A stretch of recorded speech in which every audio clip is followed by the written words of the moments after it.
Sungguhlah patut dan benar Masang Theotokos yang selalu terberkati dan sangat termurni serta sama Bapa. Karena roh ini adanya di dalam Allah, maka disebut sebagai roh Allah. Karena Allah itu adalah Bapa. Kita baca 1 Korintus 8 ayat 6. 1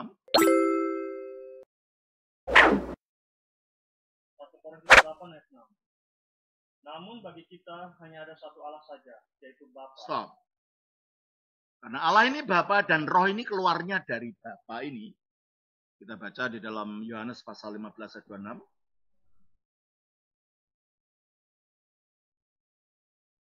Yohanes pasal 15 Ayat 26. ayat 25. Jikalau penghibur yang akan kuutus dari Bapa datang, yaitu roh kebenaran yang keluar dari Bapa, maka dia disebut roh Bapa. Matius pasal 10 ayat 20.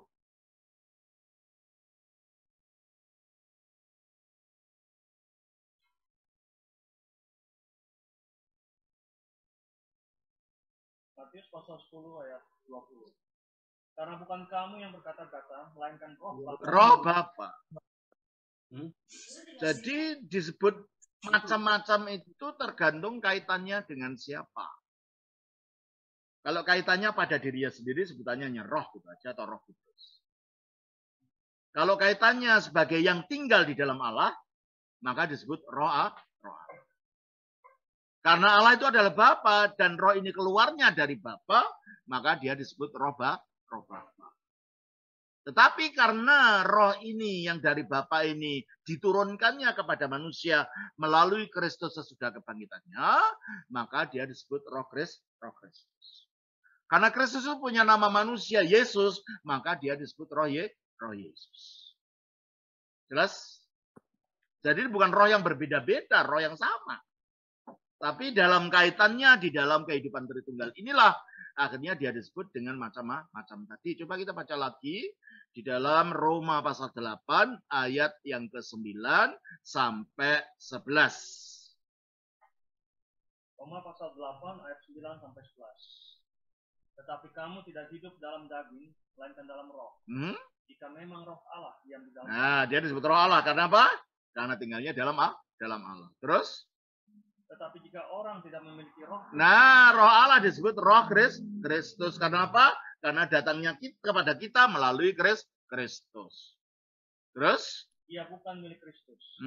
Tetapi jika Kristus ada di dalam. Nah, ternyata hadirnya roh Kristus dalam kita itu yang menghadirkan Kristus. Maka kita mengalami Kristus di dalam roh, kita mengalami roh di dalam Kristus. Tidak bisa dipisahkan.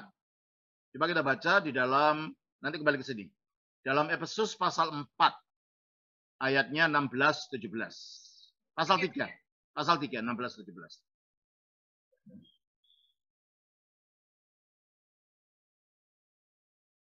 Tolong bacakan.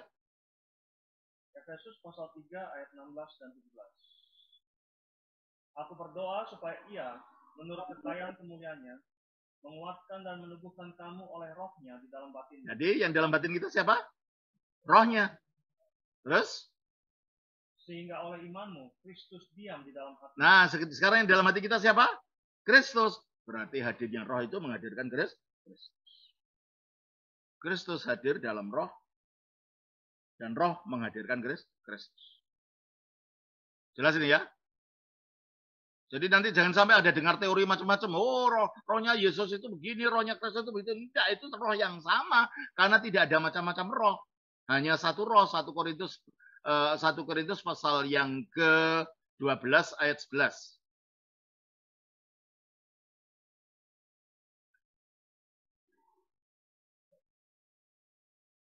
Korintus pasal 12 ayat 11. Tetapi semuanya ini dikerjakan oleh roh yang satu dan yang sama. Roh yang mana? Yang berapa? Satu. Jadi nama-nama macam-macam itu bukan menunjukkan macam-macam roh, hanya satu roh. namanya macam-macam tergantung pada relasi di dalam Tritunggal. Makanya harus percaya itu, kalau enggak bingung sendiri, maka membuat teori malah enggak karu-karuan teorinya gitu loh. Landasannya harus Tritunggal dulu untuk mengetahui bagaimana hubungan satu dengan yang lain, sehingga dia roh ini bisa disebut dengan sebutan yang tadi. Kembali kepada Roma pasal 8 ayat yang ke-9 tadi, ulang lagi.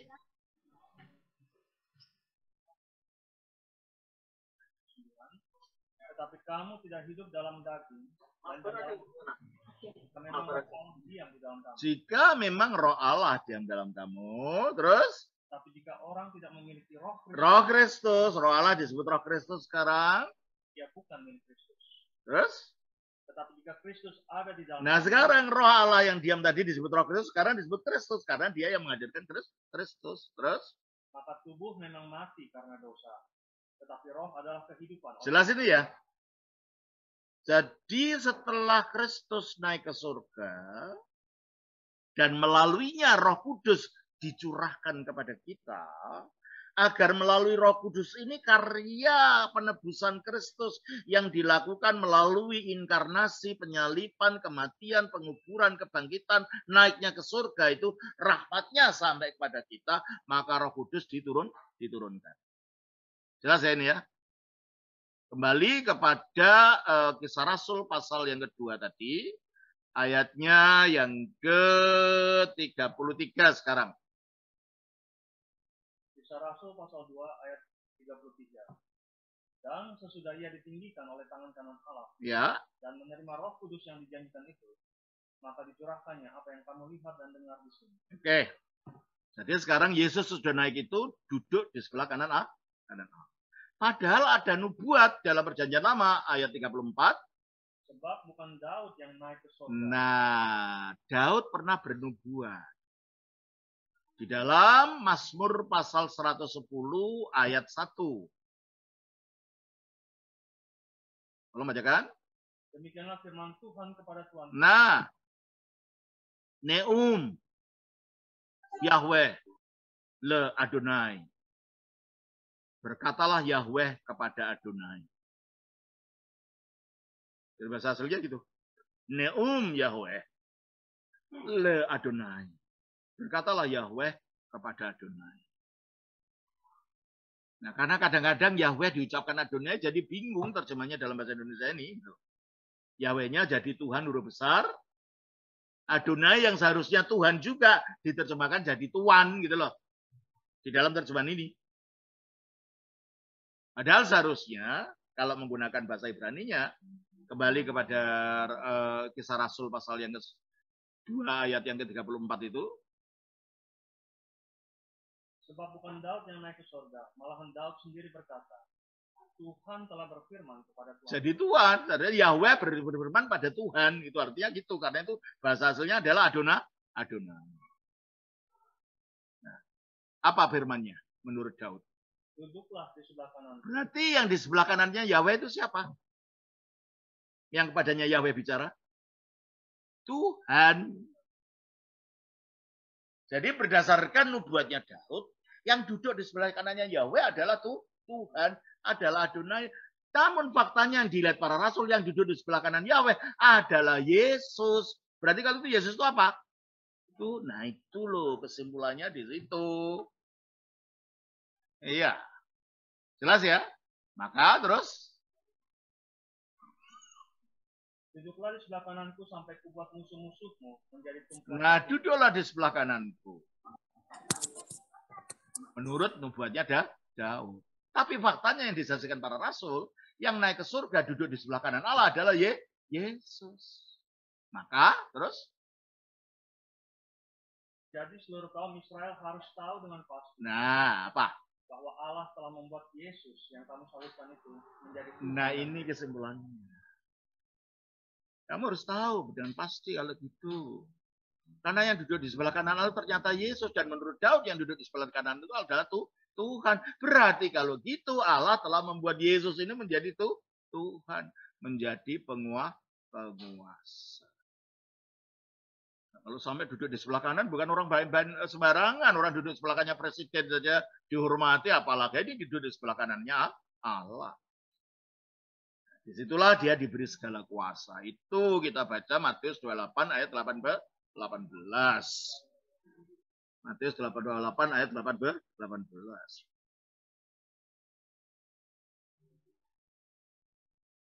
Tolong bacakan. Matius 28 ayat 18. Yesus mendekati mereka dan berkata, kepadaku telah diberikan. Nah, kepadaku telah diberikan. Kalau diberikan berarti ada yang memberikan. Siapa? Bapaknya. Diberikan apa?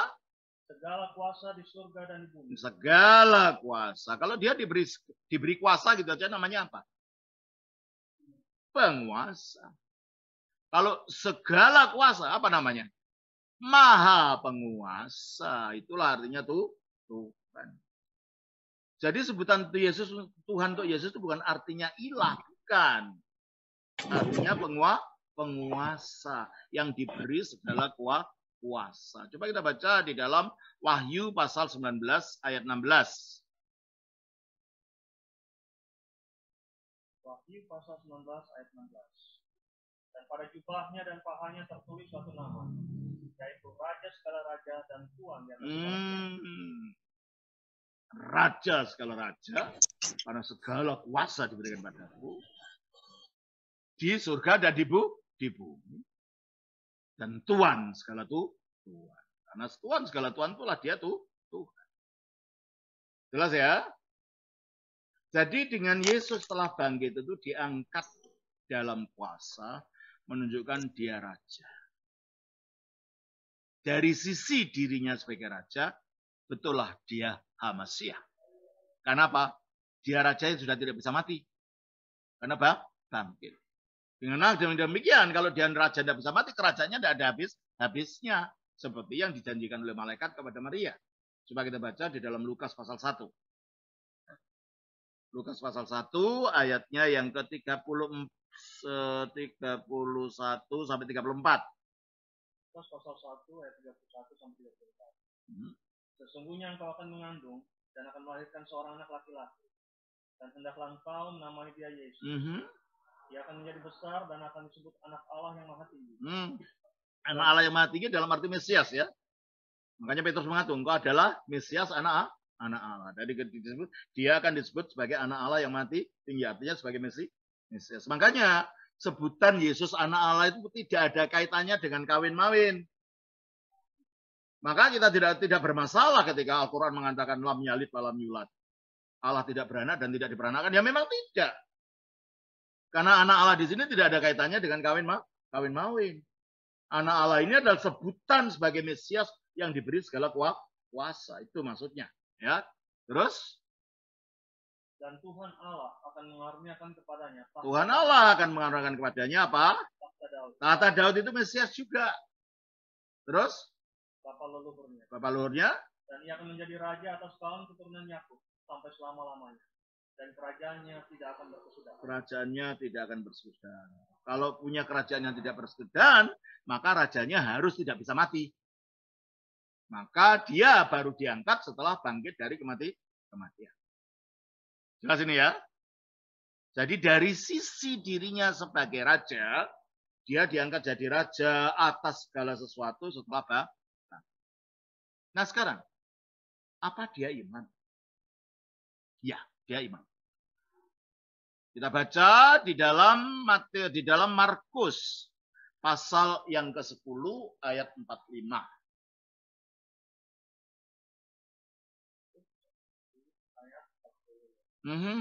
Karena anak manusia juga datang bukan untuk dilayani, melainkan untuk melayani dan memberikan nyawanya menjadi tebusan bagi banyak orang. Anak manusia itu sebutan untuk Mesias juga. Karena inilah Mesias yang dilihat oleh Daniel di dalam Daniel 7 ayat 13. Coba kita baca.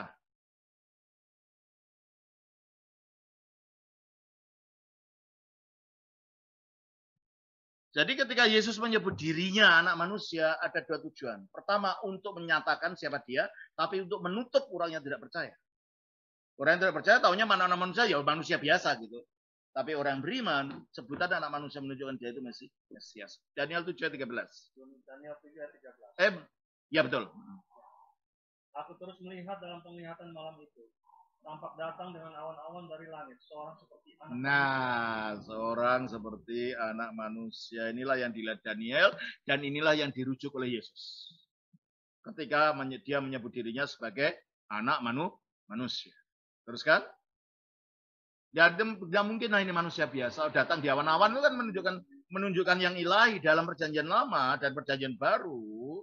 Selalu kalau kehadiran ilahi dilambangkan dengan munculnya awan. Selalu itu. Atau api. Atau sinar. Atau angin badai. Nah, kalau ini anak manusia datang dengan awan-awan, pastilah ini sosok ilahi, bukan sekedar manusia biasa. Terus kan? Yesus pun waktu naik ke surga, ditutupi apa? Bukan awan biasa ini yang mendatangkan hujan ini. Tidak. Itu menunjukkan dia masuk ke alam ilahi. Waktu Yesus dimuliakan di atas gunung, apa yang datang?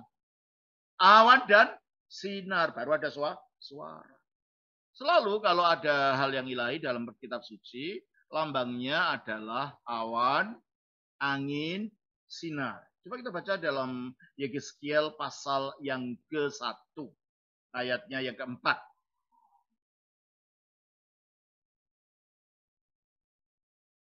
Yang pasal 1 ayat 4. Lalu aku melihat, sungguh, angin badai bertiup dari utara. Dan membawa segumpal awan yang besar dengan api yang berkilat-kilat. Dan awan itu dikelilingi oleh sinar. Di tengah-tengah api itu kelihatan seperti suasana mengkilat. Itulah penampakan ilahi yang dilihat oleh Daniel. Oleh Yehezkiel. Apa saja coba baca lagi. Lalu aku melihat sungguh angin badai. Angin. Itu yang juga datang pada waktu Pentakosta. Ada angin bertiup ke dalam rumah di mana mereka berkumpul. Terus. Dan membawa segumpal awan. Awan. Itu yang dilihat ketika Yesus dimuliakan di atas gunung juga. Terus. Dengan api yang berkilat. Api itu yang juga dilihat di Pentakosta. Hari Pentakosta. Terus. Dan awan itu dikelilingi oleh sinar. Api ya aman dengan sinar. Selalu begitu. Coba kita lihat juga di dalam Keluaran pasal 40.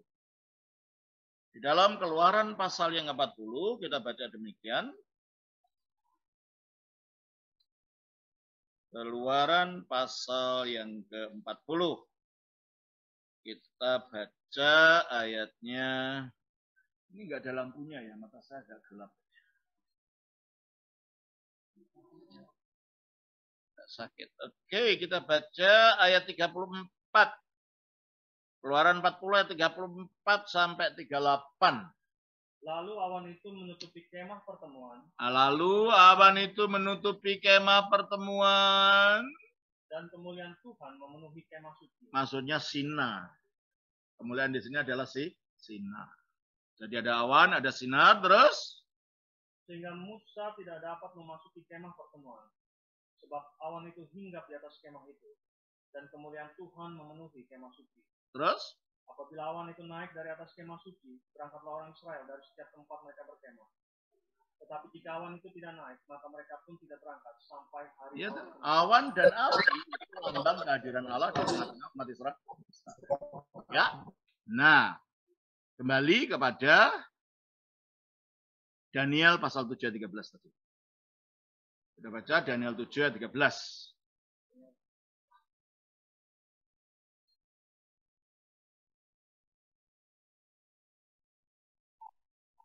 Aku terus melihat dalam penglihatan malam itu, tampak datang dengan awan-awan dari langit, seorang seperti anak manusia. Seorang seperti anak manusia. Jadi betul, bukan sekedar manusia kalau begitu. Seperti anak manusia. Manifestasi itu. Terus? Datanglah ia kepada yang lanjut usia. Yang lanjut usia itu adalah merujuk kepada keilahian Kristus, bukan Allah Bapa. Sebab Allah Bapa tidak pernah dilihat oleh siapapun. Yohanes 1 ayat 18.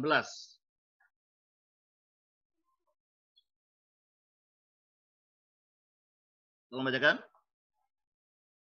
Yohanes 1 ayat 18. Tidak seorang pun yang pernah melihat Allah.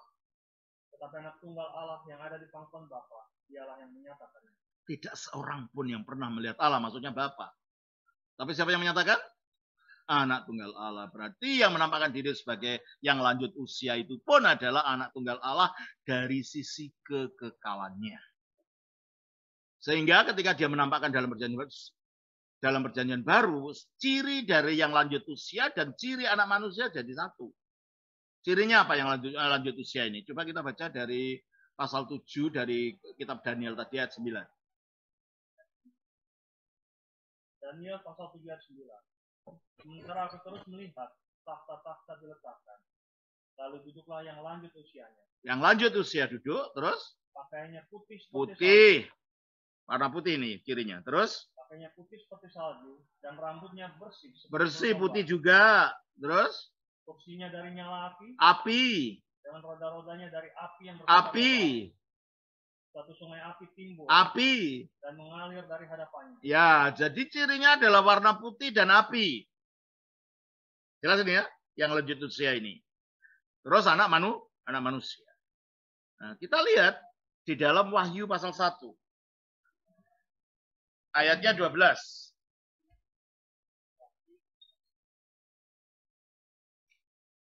Ayat yang ke-12.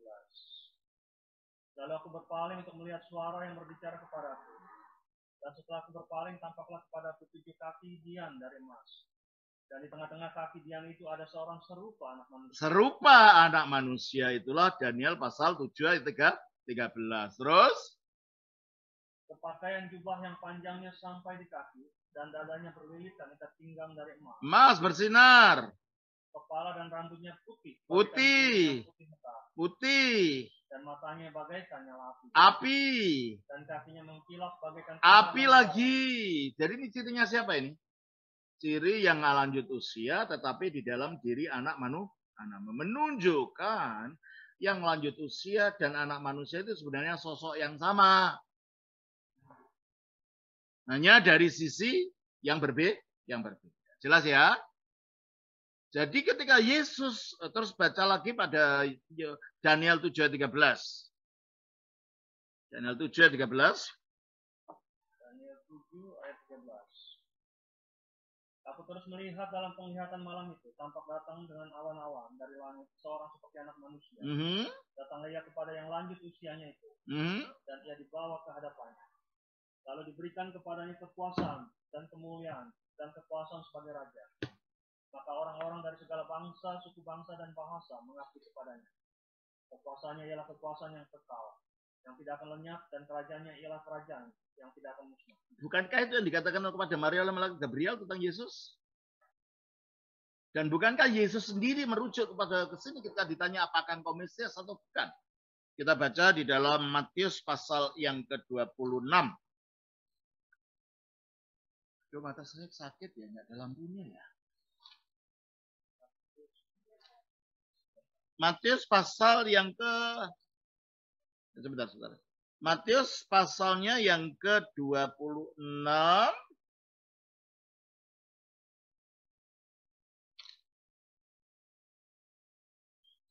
27 bukan 26 mungkin. Oh, betul. 26 betul, 26 ayatnya 64. Tolong bacakan. Matius 26 ayat 64. Ayat 63. Tetapi Yesus tetap diam. Lalu kata imam besar itu kepadanya, demi Allah yang hidup, katakanlah kepada kami, apakah engkau Mesias, anak Allah atau tidak? Jawab Yesus, engkau telah mengatakan. Maksudnya iya, aku anak Allah, seperti yang kamu katakan. Gitu. Anak aku Mesias gitu kan. Terus? Akan tetapi aku berkata kepadamu, mulai sekarang kamu akan melihat anak manusia duduk di sebelah kanan. Nah, ini siapa ini anak manusia?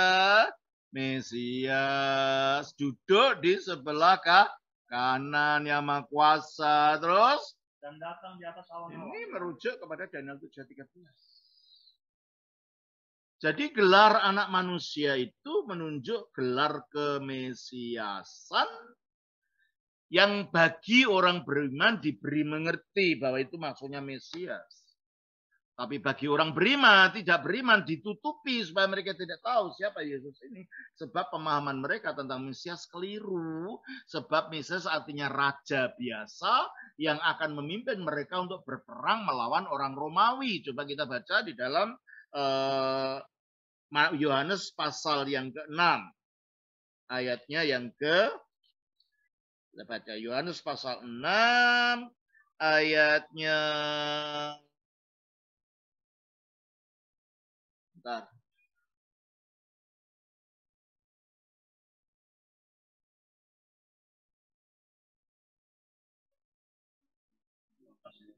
Lima belas ya.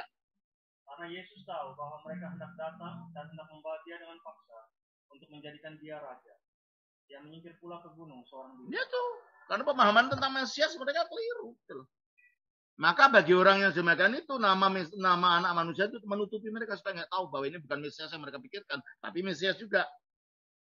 Karena dia punya kuasa untuk menghakimi anak manusia ini. Coba kita baca di dalam Yohanes pasal 5 ayat 27. Yohanes pasal 5 ayat 27. Dan ia telah memberikan kuasa kepadanya untuk menghakimi. Karena ia adalah anak manusia. Nah, kalau kita maksudnya manusia bisa kita sulit, ini apa artinya sih? Ia berkuasa untuk menghakimi karena ia adalah anak manusia. Kalau kita nggak ngerti artinya anak manusia, kita nggak tahu ini kalimat ini artinya apa. Tapi setelah kita tahu anak manusia artinya Mesias, oh makanya dia punya kuasa untuk menghakimi. Jelas ini ya? Jadi pada waktu Yesus diangkat ke sebelah kanan Allah, dinyatakan sebagai Tuhan, artinya yang memiliki kuasa, dia dinyatakan sebagai Mesias itu. Sebagai anak manusia.